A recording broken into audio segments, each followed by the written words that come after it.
Thank you. I just want to take a moment. We have some great allies for the cause here today in the audience. I see Senator Edna Brown, a great ally of reproductive justice. Senator, come join us if you want, or we'd love to have you with us here. And also we have great representatives here. We have Representative Stephanie House, who's leading the cause and her ranking membership. We have Representative Greta Johnson from the Akron area. I saw Representative Heather Bischoff here, who's a strong supporter, and Representative Dan Ramos and Michael Cinziano. So good afternoon, and thank you all so much for being here today to have your voices be heard. There's so much to be done here in Columbus to stop the bans and to protect access to women's health care. Whether a woman wants to start a family or have a child is a woman's personal decision. We don't walk in her shoes. We don't know her circumstances.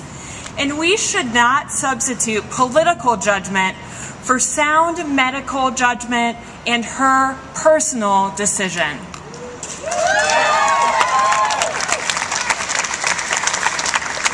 The many bills that ban abortions at various stages amount to denying a woman her right to make that personal decision herself. These bills, like the many abortion restrictions that Ohio has enacted in recent years, make a safe and legal procedure less accessible and less safe. Abortion needs to remain safe and legal. Instead, women's lives are endangered by the careless political judgments that come out of this building. We need to stop the bans and stop trying to walk in her shoes.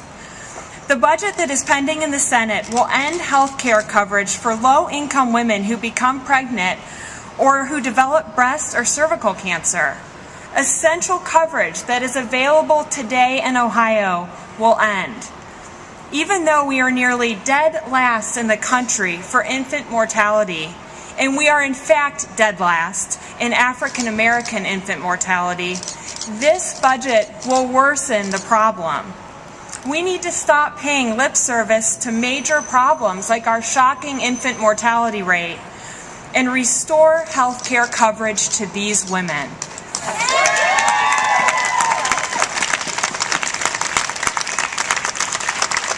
The budget eliminates the state's family planning program, cutting off access to birth control and critical cancer screenings and preventative health care for Ohio women.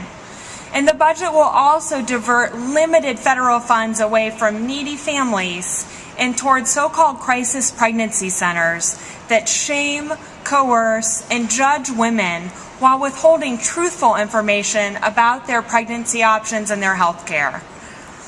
While you all work today to get your legislators to remove these harmful budget provisions, I advise you to also be watchful that nothing more is added to this budget that attacks women's health and substitutes political judgment for medical judgment and a woman's very personal decision. In 2013, the final 2 days of consideration of Governor Kasich's last budget gave us forced ultrasounds, a gag order on rape crisis counselors, and other targeted abortion clinic restrictions. With no hearings and no opportunity for women to speak out, 5 restrictions on women's health care were added to the budget and signed by Governor Kasich. We must demand that no provision be snuck into the budget in such a cowardly fashion again. The work you all do here is so important. Your voices are so needed, and I commend you for sharing them here with us today. Thank you.